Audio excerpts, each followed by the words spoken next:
¿Alguna vez has sentido que tu vida no te pertenece? ¿Que te levantas cada día en una casa que no es tu hogar al lado de alguien que ya es un extraño? Yo sí. Durante años. Viví en un silencio que gritaba, en una resignación que me ahogaba lentamente. Creía que ese era mi destino hasta que un día, en el lugar más inesperado, una sola mirada lo cambió todo. La historia que voy a contarles no es fácil. Está llena de culpa, de deseo, de verdades dolorosas. Es la historia del día en que mi mundo se rompió en mil pedazos para que yo pudiera, por fin, empezar a construir el mío. Quédense conmigo hasta el final, porque lo que pasó esa noche todavía me cuesta creerlo. Y si en algún momento sienten que esto podría pasarles a ustedes, no están solos. Antes de empezar, si te gustan las historias reales, las que te tocan el alma, por favor, suscríbete al canal. Estamos intentando llegar a nuestra meta de 5,000 suscriptores y cada uno de ustedes cuenta. Dale like a este video si alguna vez te has sentido perdido y comenta qué harías en mi lugar. Tu apoyo significa todo para mí. Ahora sí, empecemos. Hola a todos. Es la primera vez que me atrevo a escribir aquí. He leído tantas historias. He sentido el dolor y la confusión de tantas mujeres en este foro, que hoy siento que es mi turno, que necesito soltar esto o me va a consumir por dentro. Mi nombre es Clara, tengo 27 años. Y hasta hace muy poco, vivía una vida que parecía sacada de un manual de instrucciones sobre cómo ser infeliz en silencio. Casada con Rubén, en un pueblo de esos, donde cada ventana es un par de ojos y cada susurro se convierte en un titular. Nuestra casa era el epicentro de un silencio denso, pesado. De esos que se pueden cortar con un cuchillo. Él trabajaba de noche, yo de día. Éramos dos fantasmas compartiendo una hipoteca y el amor se había transformado en una especie de pacto de no agresión. Una resignación mutua que ambos aceptábamos para no tener que enfrentar el vacío. Todo comenzó a desmoronarse. Por una razón tan mundana que casi da risa, una plaga de termitas. La casa entera tenía que ser fumigada, sellada por 3 días. Rubén, con esa practicidad suya que a menudo rozaba la indiferencia más absoluta, soltó la idea sin siquiera mirarme mientras revisaba su teléfono. Nos quedamos en casa de mi padre, dijo, y mi estómago se encogió. Su padre, Marcelo, un hombre viudo de 60 y tantos años, con una presencia que llenaba cualquier habitación sin necesidad de decir una palabra. Siempre me había sentido extraña a su alrededor. No era miedo, no era incomodidad simple, era algo más. Era su mirada. Una mirada que no te juzgaba, pero que parecía ver directamente a través de todas las capas de mentiras que yo me había puesto encima durante años. Esa mirada me desarmaba y sin saber por qué. Despertaba algo en mí que llevaba demasiado tiempo dormido. El primer día en su casa fue una tortura de cortesía forzada. La casa olía a madera vieja, a libros y a una soledad masculina que se sentía en cada rincón. Rubén actuaba como si nada, se movía con la familiaridad de quien vuelve a su hogar de la infancia. Pero para mí, cada objeto, cada sombra, era un territorio desconocido y hostil. Por la noche, Rubén se fue a su turno en la fábrica. Como siempre, el sonido de su coche al alejarse dejó un silencio tan profundo que podía oír los latidos de mi propio corazón. Me quedé sola con Marcelo. Cenamos casi sin hablar. El tintineo de los cubiertos contra los platos era el único diálogo entre nosotros. Pero sentía su mirada sobre mí, no de una forma lujuriosa o invasiva, sino con una curiosidad tranquila, casi melancólica. Era como si estuviera estudiando un cuadro complejo, intentando descifrar sus secretos. Y yo, que llevaba años sintiéndome invisible, de repente me sentía expuesta bajo esa tensión silenciosa. La segunda noche fue diferente. Rubén se fue de nuevo. Y el silencio que quedó atrás ya no se sentía tan hostil. Era un silencio compartido. Marcelo estaba en el salón, leyendo un libro bajo la luz de una lámpara de pie. Yo me senté en el otro sofá, fingiendo leer una revista, pero mis ojos se desviaban constantemente hacia él. Observaba sus manos, grandes y marcadas por el tiempo, pasando las páginas con una delicadeza inesperada. Había una paz en él, una autosuficiencia que contrastaba brutalmente con la ansiedad constante de Rubén. Siempre pegado al móvil, siempre buscando una distracción. En un momento dado, levantó la vista de su libro y nuestras miradas se encontraron. No la apartó. Yo tampoco pude. Fue un instante, quizás 2 segundos, pero en ese breve lapso sentí una conexión. Un reconocimiento mudo que me hizo sentir un escalofrío. Esa noche me costó dormir. Daba vueltas en la cama, el lado de Rubén vacío y frío. Pensaba en esa mirada. En el silencio compartido. Me sentía culpable, terriblemente culpable. ¿Qué me pasaba? Era el padre de mi marido. Un hombre mayor. Pero la culpa se mezclaba con una sensación extraña.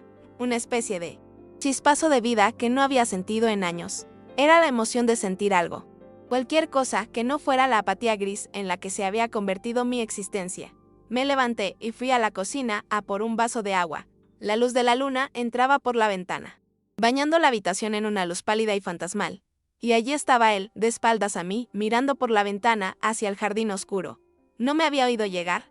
Por un momento me quedé paralizada, observando la silueta de su espalda ancha. Sentí el impulso de dar media vuelta y volver a la cama, pero mis pies no se movieron. «Tampoco puedes dormir», dijo de repente, sin girarse. Su voz, grave y tranquila, rompió el silencio de la noche y me hizo saltar. No solo vine por agua, mentí, mi voz sonando como un susurro tembloroso. Se giró lentamente y en la penumbra. Sus ojos parecían aún más profundos. «A veces esta casa guarda demasiados recuerdos», dijo, más para sí mismo que para mí. Se acercó al fregadero, cogió un vaso y lo llenó de agua para mí. Sus movimientos eran lentos, deliberados. Cuando me lo tendió, nuestros dedos se rozaron. Fue un contacto mínimo, eléctrico, que duró una fracción de segundo, pero que envió una onda de calor por todo mi brazo. Cogí el vaso con manos temblorosas, evitando su mirada, sintiendo mis mejillas arder en la oscuridad. El aire entre nosotros se volvió denso, cargado de todo lo que no decíamos. Volví a la cama, sintiéndome como una adolescente tonta con el corazón desbocado por un simple roce. Me odié por ello. Odié la facilidad con la que ese hombre, con un simple gesto, había conseguido derribar mis defensas. Rubén nunca me hacía sentir así. Con Rubén todo era predecible, seguro, aburrido. El contacto físico con él se había vuelto una tarea, un hábito sin alma. Pero ese roce accidente con Marcelo se sentía como un descubrimiento. Me quedé dormida pensando en sus manos, en su voz, en la tristeza tranquila de sus ojos, y por primera vez en mucho tiempo, soñé con un jardín oscuro y una puerta que se abría, aunque no sabía qué había al otro lado. Me desperté con una sensación de anhelo tan intensa que me asustó. El tercer día fue el día decisivo, el día en que todo explotó. La tensión en la casa era casi palpable. Rubén parecía no darse cuenta de nada, o quizás elegía no hacerlo. Vivía en su propio mundo de turnos de trabajo, partidos de fútbol en la tele y conversaciones interminables en su móvil. Yo, en cambio, sentía la presencia de Marcelo en cada rincón. Si él estaba en el salón, yo me iba a la cocina. Si él salía al jardín, yo me encerraba en la habitación. Lo evitaba, porque tenía miedo de lo que sentía cuando estaba cerca de él. Tenía miedo de mí misma, de la persona en la que me estaba convirtiendo. Sentía que estaba al borde de un precipicio. Y una parte de mí quería saltar, mientras que la otra gritaba aterrorizada. Era una batalla interna constante, agotadora. Esa tarde, Rubén se fue a trabajar más temprano de lo habitual. Dijo que tenía que cubrir a un compañero. La forma en que lo dijo, sin mirarme, con una prisa extraña, me dejó una sensación rara, pero la deseché. Estaba demasiado ocupada con mi propio torbellino emocional como para prestarle atención. La casa se quedó en silencio de nuevo. Un silencio que ahora estaba cargado de expectación. Me encontré con Marcelo en el pasillo. Íbamos en direcciones opuestas. Y el espacio era estrecho. Tuvimos que pegarnos a la pared para no rozarnos. Nos quedamos parados un segundo, demasiado cerca. Podía oler su loción de afeitar, un aroma limpio y clásico. Levanté la vista y me encontré con sus ojos. Y esta vez, no había solo curiosidad, había algo más. Un deseo contenido. Una pregunta silenciosa. Mi respiración se atascó en mi garganta. No sé quién dio el primer paso.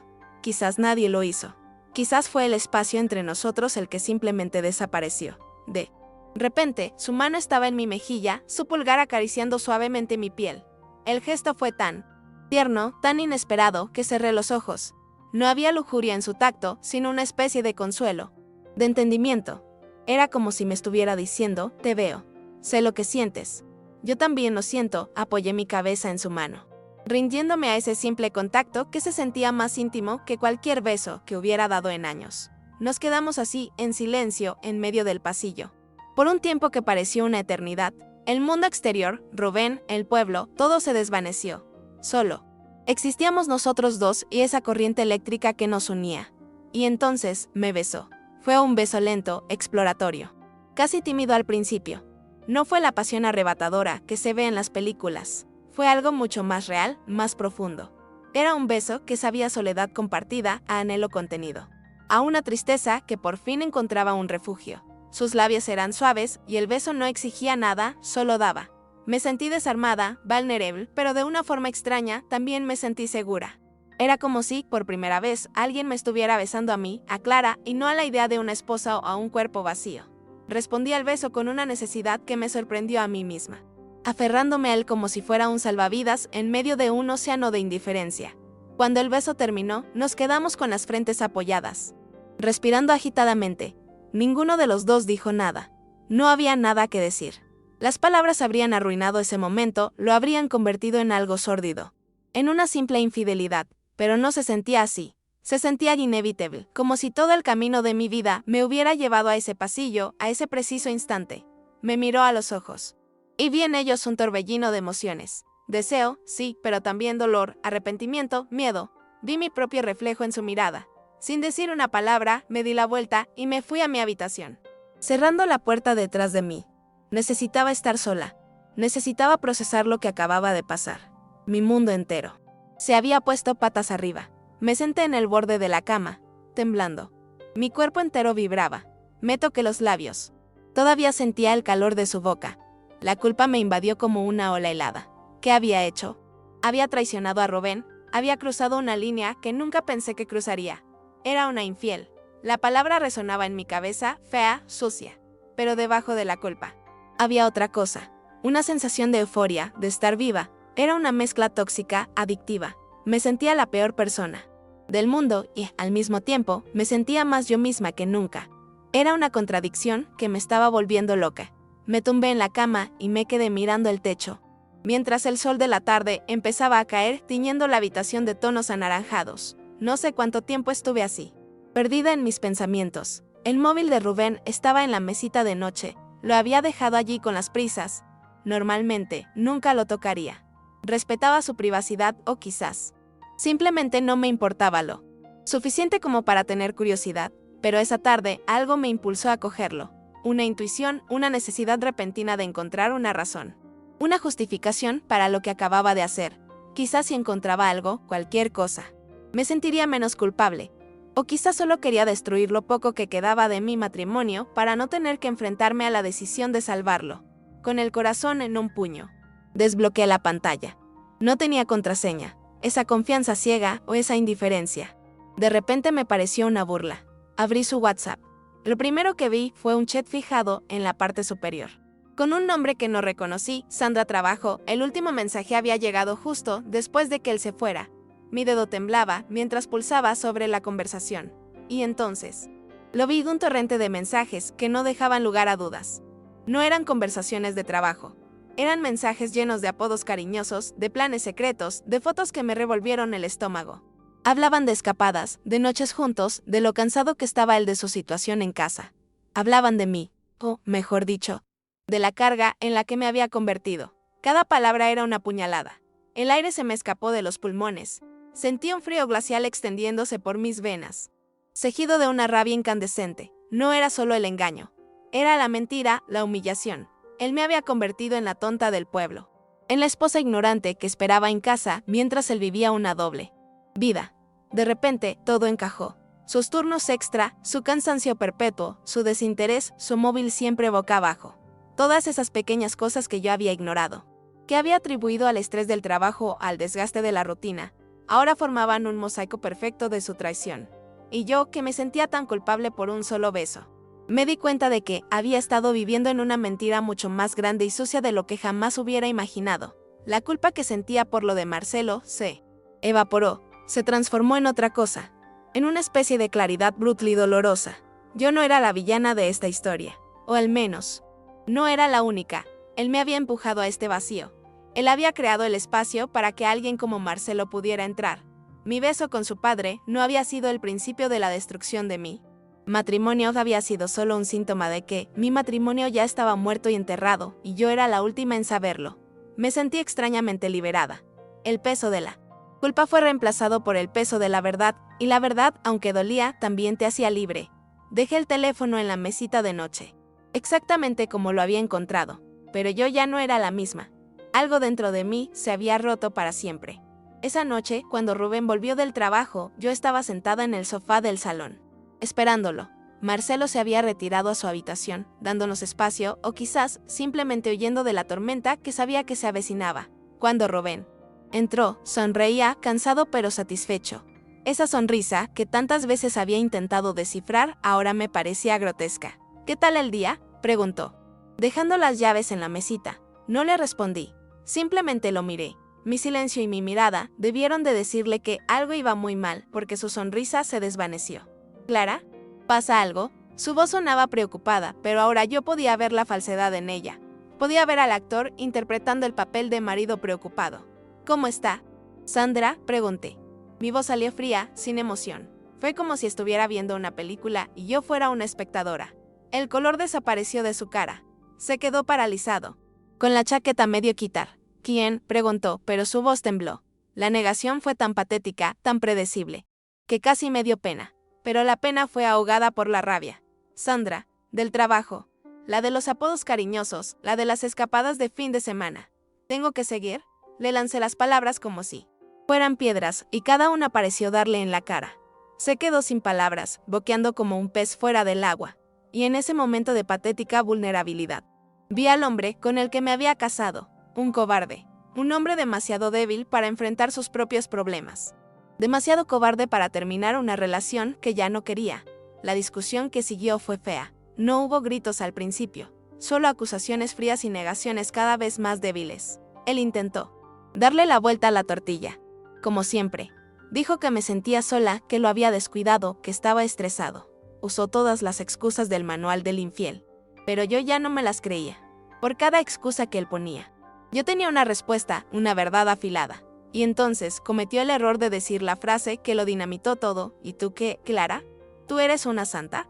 ¿Crees que no me doy cuenta de cómo miras a mi padre? En ese momento, la presa se rompió. Mi rabia contenida explotó. Me levanté y le grité todo lo que había estado callando durante años. Le grité sobre su indiferencia, sobre su crueldad silenciosa, sobre cómo me había hecho sentir invisible. Nuestros gritos debieron de oírse en toda la casa. La puerta de la habitación de Marcelo se abrió y él apareció en el umbral del salón. Su rostro era una máscara de preocupación. ¿Qué está pasando aquí?, preguntó, su voz grave, imponiendo un silencio momentáneo. Rubén se giró hacia él, con los ojos llenos de una furia irracional. Pasa que tu hijo es un cornudo, y todo por tu culpa. No dejas de babear por mi mujer desde que llegamos. La acusación fue tan vulgar, tan injusta, que me quedé sin aliento. Marcelo no se inmutó. Lo miró con una mezcla de decepción y tristeza. No me hables así, Rubén, y no le hables así a ella. Este problema es tuyo. No busques culpables donde no los hay.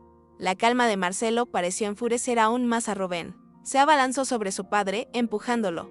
No te metas, viejo. Esto es entre mi mujer y yo. Fue un acto de violencia tan repentino y feo que me paralizó. Marcelo tropezó hacia atrás, pero recuperó el equilibrio. Miró a su hijo, no con ira, sino con una profunda pena. Ya basta. Rubén, vete, coge tus cosas y vete de mi casa. La orden fue tajante, innegociable. Rubén se quedó mirándolo, desafiante, y luego me miró a mí. ¿Vas a dejar que me eche? ¿Te vas a quedar aquí con él? En su pregunta no había amor, solo un intento desesperado de posesión, de control, y por primera vez no sentí ninguna duda. Vete, Rubén, dije. Y mi propia voz me sorprendió por su firmeza. Se fue dando un portazo que hizo temblar las ventanas. El silencio que dejó atrás era ensordecedor. Me quedé de pie en medio del salón, temblando, sintiendo el eco de los gritos todavía en mis oídos. Marcelo se acercó a mí lentamente. ¿Estás bien?, preguntó. Yo negué con la cabeza. No estaba bien. Estaba rota, vacía, aterrorizada, pero también, extrañamente, en paz. Levanté la vista hacia él. Yo lo siento. Susurré. No tienes por qué sentirlo, respondió él. Nada de esto es culpa tuya. Se quedó mirándome un momento, como si quisiera decir 1000 cosas más, pero no lo hizo.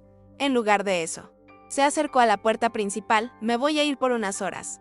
Para que pienses, para que decidas qué quieres hacer, sin presiones. Antes de irse, se giró hacia mí. Clara, empezó, su voz llena de una emoción contenida. No voy a mentirte. Lo que siento por ti es real, pero no quiero ser otro error en tu vida.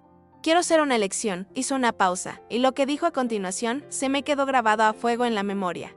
Si decides que quieres intentarlo, que quieres ver qué hay al otro lado de toda esta locura, abre la puerta del jardín a medianoche. Si está cerrada, entenderé que has elegido otro camino y desapareceré de tu vida para siempre. Y con eso, se fue, dejándome sola en la casa silenciosa, con la decisión más importante de mi vida pesando sobre mis hombros. Las siguientes horas fueron las más largas de mi vida. Caminé por la casa como un fantasma, tocando los muebles, mirando por las ventanas. Cada objeto me recordaba a él, a los silencios compartidos, al beso en el pasillo. Pensé en Rubén, en los años perdidos, en la traición. No sentía pena por él. Solo un vacío inmenso por la vida que había intentado construir sobre cimientos de arena. Pensé en mí, en la mujer que era antes de Rubén, llena de sueños y de vida. ¿Dónde se había quedado esa mujer? ¿Todavía existía? La puerta del jardín se convirtió en un símbolo. Era la puerta hacia una vida incierta, aterradora, pero mía. La otra opción era volver a lo conocido, a la seguridad de la infelicidad, a intentar pegar los trozos de un matrimonio que ya no existía. La idea de abrir esa puerta me aterrorizaba.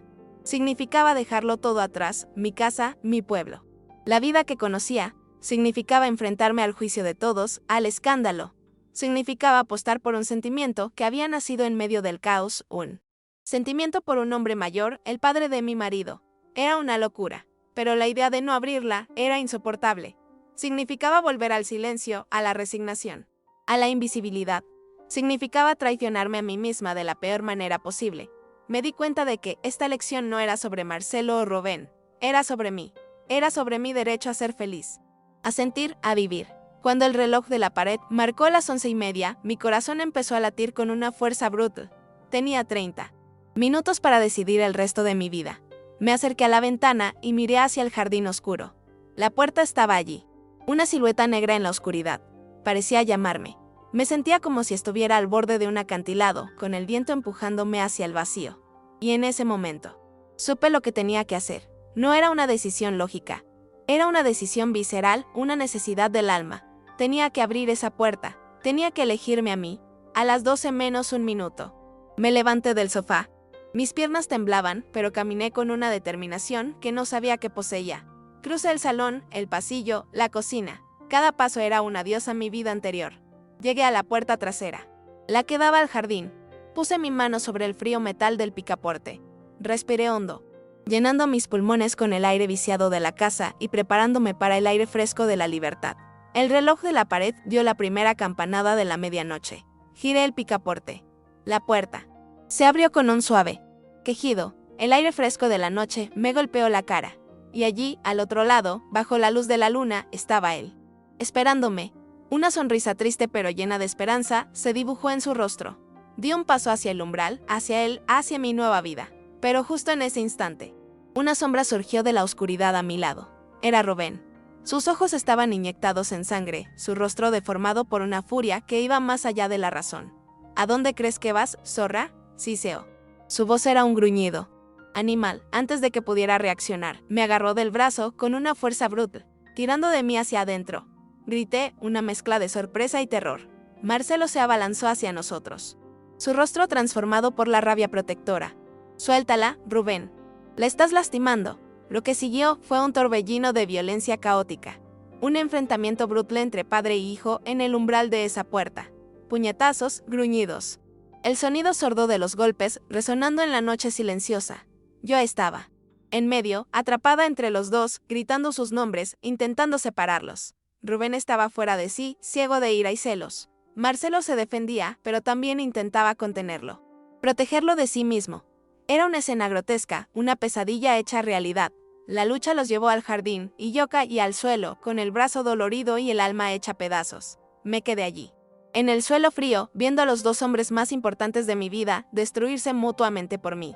Y en medio de ese caos, de esa violencia, de ese dolor, tuve una revelación.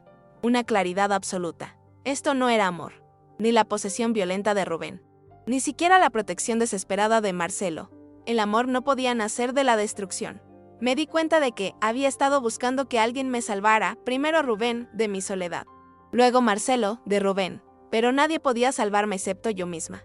Me levanté del suelo, con las piernas temblorosas pero firmes. Ya no sentía miedo, solo una calma extraña y gélida. Grité con una fuerza que no sabía que tenía, un grito que salió de lo más profundo de mis entrañas y que los detuvo en seco a los dos. Se giraron para mirarme, jadeando. Con los rostros magullados, los miré a los dos. Al hombre que me había traicionado y al hombre que me había despertado. Y supe que no podía elegir a ninguno. Elegir a Marcelo sería empezar una vida sobre los cimientos de esta violencia. De esta herida, sería huir de un problema para meterme en otro. No quería ser la causa de la ruptura entre un padre y un hijo. No quería ser el trofeo de una batalla. Lo que quería era mi vida. Mi propia vida, construida por mí, sin deberle nada a nadie. «So acabó», dije. Y mi voz no tembló. «So acabó para los dos». Me di la vuelta, les di la espalda a ambos y empecé a caminar. No volví a entrar en la casa. Caminé hacia la calle, hacia la oscuridad. Sin mirar atrás. No tenía ni idea de a dónde iba. Pero por primera vez en mi vida, sentía que caminaba en la dirección correcta.